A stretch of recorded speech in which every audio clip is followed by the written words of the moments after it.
اعوذ باللہ من الشیطان الرجیم بسم اللہ الرحمن الرحیم ولا تقربوا مال اليتیم الا بالتي هي احسن حتى يبلغ اشده واوفوا بالعهد ان العهد كان مسؤولا واوفوا الكيل اذا كلتم وزنوا بالقسطاس المستقيم ذلك خير واحسن تأویلا۔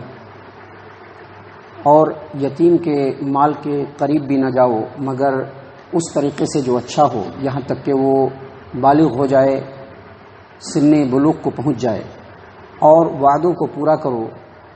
بے شک وعدے کے بارے میں قیامت کے دن سوال کیا جائے گا۔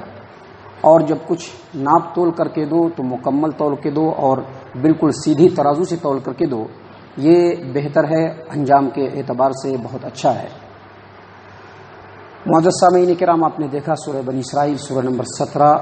اور اسی صورت سے ابھی آپ کے سامنے آیت نمبر 34 اور 35 تلاوت کی گئی، اور اس کا ترجمہ، ان دونوں آیات کا ترجمہ بھی پیش کیا گیا۔ ترجمے سے آپ نے اندازہ لگا لیا ہوگا کہ ان آیات کے اندر اللہ تبارک و تعالیٰ نے وہ باتیں بیان فرمائی ہے جو ہمارے سماج و معاشرے کے اندر عام طور پر دیکھی جاتی ہے، اور اس میں لوگ غلطی بھی کرتے ہیں، اللہ اور اس کے رسول کی نافرمانیاں بھی کرتے ہیں۔ اللہ تبارک و تعالیٰ نے فرمایا پہلی آیت کریمہ کے اندر کہ یتیم کے مال کے قریب بھی نہ جاؤ مگر اس طریقے سے جو بہتر طریقہ ہو، یہاں تک کہ اس کے مال میں تم تصرف اس وقت تک کرتے رہو جب تک کہ وہ بالغ نہ ہو جائے۔ اور میں نے پہلے بھی بتلایا ہے کہ سورہ بنی اسرائیل کی جو یہ آیات ہیں جو ابھی آپ کے سامنے پیش کیے جا رہے ہیں، یہ وہ آیات ہیں کہ ان آیات کے اندر اللہ تبارک و تعالیٰ نے ان اصول، ضابطے اور قاعدے کو بتلایا ہے، وہ اخلاقی نظریات کو بتلایا ہے کہ جن کے اوپر سماج و معاشرے کی بنیاد پڑتی ہے۔ اس میں سے ایک یہ بھی ہے کہ ہمارے سماج و معاشرے کے اندر اکثر ایسا دیکھنے میں آیا ہے کہ سماج و معاشرہ کا کوئی فرد انتقال کر جاتا ہے، مر جاتا ہے، اور وہ مالدار ہوتا ہے، تو اس کے قریبی رشتے میں جو دوسرا شخص ہوتا ہے وہ اس کے مال کا ذمہ دار بنتا ہے، اور اس کے بچے چھوٹے چھوٹے ہوتے ہیں تو جو اس کے چچا ہوتے ہیں یا اس کے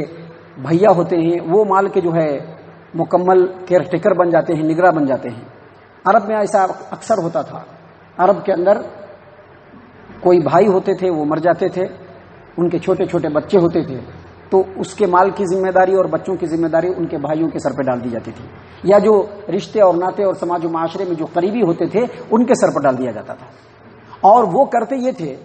کہ ان کے مال کو بے انتہا خرچ کرتے تھے۔ کیونکہ یہ ابھی بچہ ہے، جب تک یہ بچہ ہے تب تک اس کا مال جو ہے میرے ذمہ داری میں ہے، جب یہ بچہ بڑا ہو جائے گا تو اس کا مال جو ہے وہ اس کی ذمہ داری میں چلا جائے گا۔ تو کبھی کبھی ایسا بھی کرتے تھے کہ اس کے بالغ ہونے سے پہلے پورا مال چٹ کر جاتے تھے۔ تو اللہ تبارک و تعالیٰ نے اسلام جب آیا اور جب اسلامی قانون سماج و معاشرے کے اندر رائج ہونے لگا تو اللہ تعالیٰ نے اس کے اوپر بریک لگایا اور کہا کہ دیکھو تم لوگ یتیم کے مال کو نہ کھاؤ۔ صحابہ کرام میں سے بہت سارے ایسے تھے جن کے انڈر میں بہت سارے یتیم بچے تھے، ان لوگوں نے کیا کیا، یتیم کے مال کو چھونا بھی چھوڑ دیا۔ یعنی اپنا کھانا الگ چولہے میں پکتا تھا، ان کا یتیموں کا کھانا الگ چولہے میں پکتا تھا، اس میں سے ایک دانہ بھی نہیں لیتے تھے، ایک دانہ بھی نہیں لیتے تھے۔ اور نتیجہ یہ ہوا کہ یہ لوگ تو اپنا کھانا کھا لیتے تھے، یتیم 2-3 بچے ہوتے تھے تو وہ تھوڑا بہت کھانا کھاتے تھے، باقی کھانا برباد ہو کر کے پھینکا جاتا تھا، سٹ ڈالتے تھے۔ اللہ تبارک و تعالیٰ نے کہا کہ ایسا نہیں کرنا ہے، ایسا نہیں کرنا ہے، بلکہ اس کے مال کو اگر خرچ بھی کرنا ہے تو پوری حفاظت کے ساتھ، اس انداز میں کہ یتیم کا بھلا ہو، سماج و معاشرے میں وہ یتیم کل بالغ ہو تو سر اٹھا کر کے چل سکے۔ اللہ تعالیٰ نے قرآن کریم کے اندر سورہ نساء کے اندر اسی بات کو واضح طور پر فرمایا ہے، لوگوں کی تعلیم دیتے ہوئے، ان کی نصیحت کرتے ہوئے کہ وَلَا تَأْكُلُوهَا إِسْرَافًا وَبِدَارًا أَن يَكْبَرُوا، یہ جو یتیم ہے کل ہو کر کے بڑے ہو جائیں گے، بالغ ہو جائیں گے تو تم سے اس مال کو لے لیں گے، اس ڈر سے ان کے مال کو فضول خرچی کرتے ہوئے، اس کو خوب اڑاتے ہوئے ختم نہ کرو، بلکہ من کان غنیا فلیستعفف، اگر کوئی مال یتیم کے مال کا کیئر ٹیکر ہے اور وہ خود اللہ تبارک و تعالیٰ نے اس کو فضل دیا ہے، مال دیا ہے، تو اس میں سے نہ لے، وہ اس میں سے پرہیز کرے۔ ومن کان غنیا فلیستعفف، اس میں سے نہ لے۔ ومن کان فقیرا فلیأکل بالمعروف، لیکن اگر کوئی ایسا آدمی ہے جو یتیموں کی دیکھ بھال کر رہا ہے اور اس کے ذرائع آمدنی کم ہے، تھوڑا غریب ہے، مسکین ہے، محتاج ہے، تو ایسا آدمی بقدر ضرورت احسن طریقے سے اس کو لے سکتا ہے۔ اور جب وہ یتیم بڑا ہو جائے تو اس مال کو اس کے پاس سپرد کر دینا ہے۔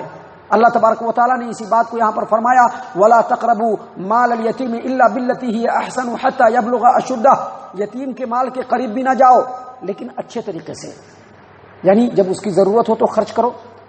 تم اگر غریب اور محتاج ہو، مسکین ہو، تو تم بھی وقت ضرورت اس میں سے خرچ کر لو، لیکن اس کے مال کی بھرپور حفاظت کرو یہاں تک کہ وہ بالغ ہو جائے اور پھر اس کا مال اس کے حوالے کر دو۔ معزز سامعین کرام، یتیم اگر کوئی ہماری زیر نگرانی ہو اور اس کا مال ہو اور اگر اس کو ہم ناحق کھاتے ہیں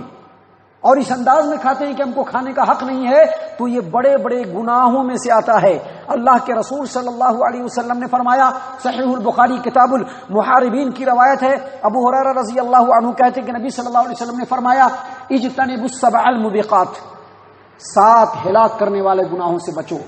صحابہ کرام نے کہا وما ہن یا رسول اللہ، وہ 7 ہلاک کرنے والے گناہ کون کون ہیں اللہ کے رسول صلی اللہ علیہ وسلم؟ اللہ کے رسول صلی اللہ علیہ وسلم نے فرمایا الشرک باللہ، اللہ کے ساتھ شریک ٹھہرانا،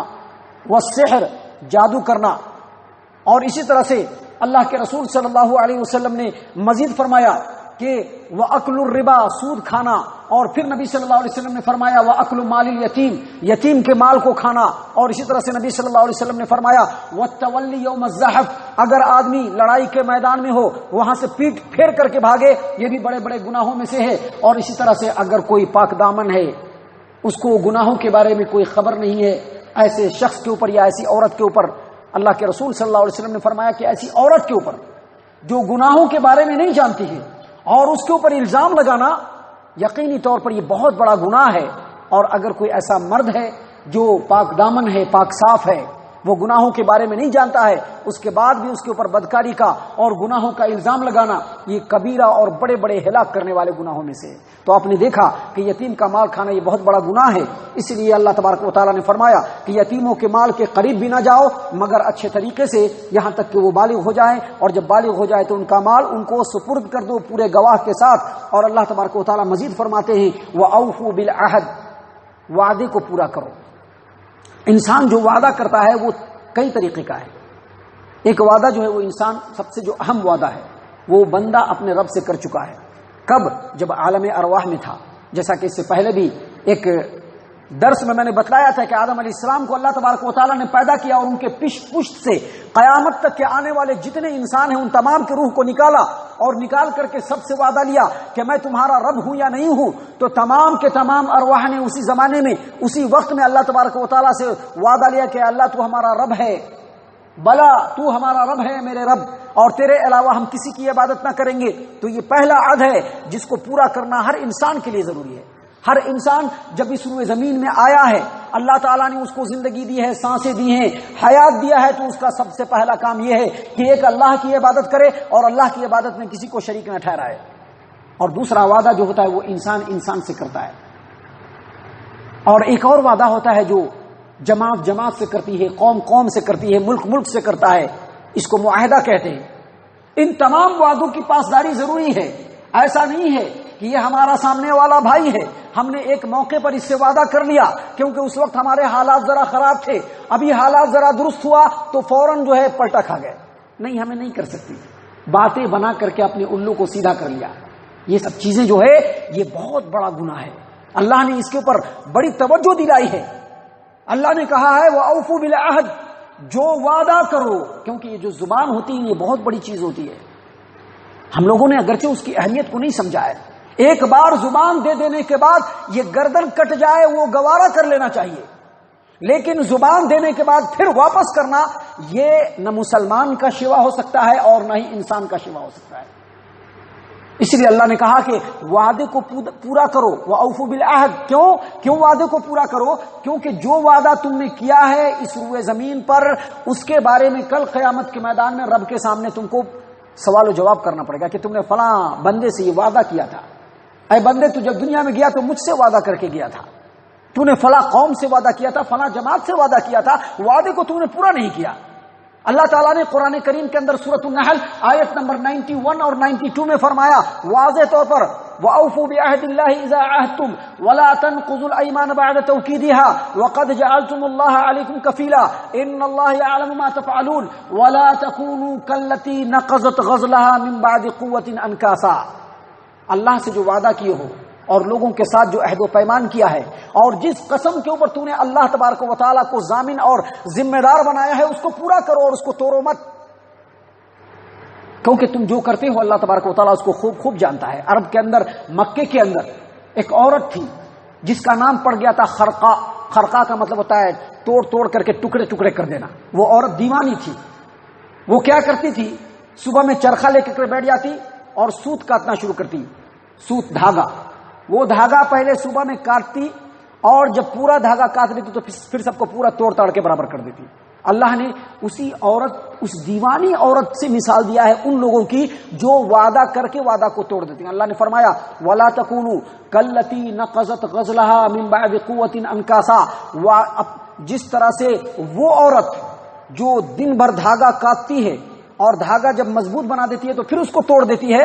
اس دیوانی عورت کی طرح سے مت ہو جاؤ، بلکہ جو وعدہ کرو اس وعدے کے اوپر قائم رہو، کیونکہ جو انسان کا وعدہ ہوتا ہے یہ معمولی چیز نہیں ہوتا ہے، اور اسی وعدے کے بارے میں کل قیامت کے دن رب العالمین اپنے بارگاہ میں پوچھے گا۔ اللہ فرماتے ہیں ان العہد کان مسئولا، وعدے کے بارے میں قیامت کے دن پوچھا جائے گا۔ اور اس کے بعد اللہ تبارک و تعالیٰ مزید فرماتے ہیں ایک اور ایسے اصول اور قاعدے اور اخلاق کی طرف جو ہمارے سماج و معاشرے میں بھی دیکھا گیا ہے اور ہم سے پہلے سماج و معاشرے میں بھی دیکھا گیا ہے۔ اللہ نے کیا فرمایا کہ جب تم کوئی بزنس و بیپار کرو اور اس میں مال جو لوگوں کو دینا ہے تو خوب اچھے سے ماپ تول کر کے دو، بھرپور دو اور سیدھی ترازو سے دو۔ یہ ایک بیماری ہے جو شعیب علیہ السلام کے قوم میں بھی تھی، اور شعیب علیہ السلام کے ذریعے سے اللہ تعالیٰ نے ان لوگوں کو بتلایا، اور یہ جو ماپ تول میں کمی کی بیماری ہے یہ ہر سماج و معاشرے میں پایا گیا ہے، اور یہ ایسی خطرناک بیماری ہے کہ اللہ نے فرمایا ہے کہ جو ماپ تول میں کمی کرتا ہے اس کو اللہ اور آخرت پر یقین نہیں ہے۔ آپ قرآن کریم کے سورہ مطففین کو اٹھائیے، پوری ایک سورت ہی اس کے لیے نازل کیا ہے کہ ایسے لوگ جو دینے کے ٹائم میں ترازو کو ذرا سا اوپر ہی رکھیں گے کہ بھرپور نہیں ہو، کہیں ایسا نہ ہو کہ 2 دانہ زیادہ چلا جائے، اور جب لینے کا وقت آئے گا تو پورا جھکا کر کے لیں گے۔ اللہ نے کہا کہ وہ لوگ ہیں جن کو آخرت میں رب العالمین کے بارگاہ میں کھڑا ہونے کا یقین نہیں ہے۔ یہاں پر اللہ نے فرمایا کہ وَأَوْفُوا الْكَيْلَ إِذَا كِلْتُمْ وَزِنُوا بِالْقِسْطَاسِ الْمُسْتَقِيمِ، جب تم کو دینا ہو سامان تو بھرپور ناپ کر کے دو اور بالکل سیدھی ترازو سے دو، کیونکہ ایسا کرو گے ذالک خیر، یہ تمہارے لیے بہتر ہے اور انجام کے اعتبار سے اچھا ہے۔ بہتر کیسے ہے؟ اگر تم بڑھا کر کے دو گے، بھرپور انداز میں دو گے، کم نہیں دو گے مال، تو اللہ اور برکت دے گا۔ ہمارے پاس 1 کلو چاول ہے، اس میں برکت دینے والا اللہ ہے، اور اس سے برکت بھی چھین لینے والا اللہ ہی ہے۔